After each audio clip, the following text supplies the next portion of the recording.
Со средства од Амбасадорскиот фонд за културна заштита на Соединетите Американски држави почна реставрацијата и конзервацијата на манастирот Пресвета Богородица Елеуса во Струмичко Велјуса. За заштита на овој манастир Соединетите Американски држави обезбедија $100,000, со кои во наредниот период ќе се реставрира надворешниот изглед на овој манастир, но и фреските, иконите и мозаиците кои потекнуваат од пред 1000 години. Таму преку викендите веќе работат конзерватори со цел да ги заштитат фреските.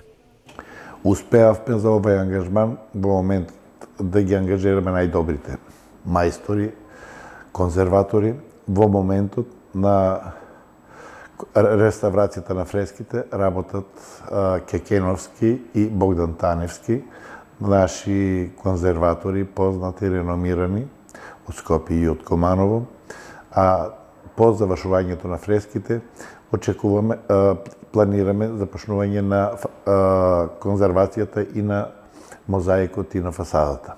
Манастирот Пресвета Богородица Елеуса во Струмичко Велјуса потекнува од 11 век и е единствената градба во земјава што ја презентира византиската сакрална архитектура. За епископ Јаков овој манастир е споменик на културата и негова реставрација била повеќе од неопходно.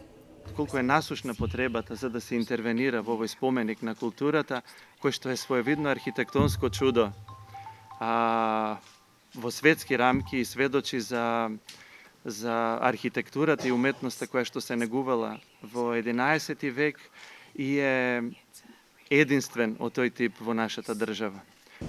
Лани амбасадорката на Соединетите Американски држави потпиша договор со Министерството за култура за да се изврши реставрација и конзервација на манастирот преку Струмичкиот музеј. Заради пандемијата работите се пролонгира, но Струмичкиот завод и музеј се убедени дека до крајот на идната година целосно ќе бидат завршени работите за реставрација и конзервација на манастирот во Велјуса.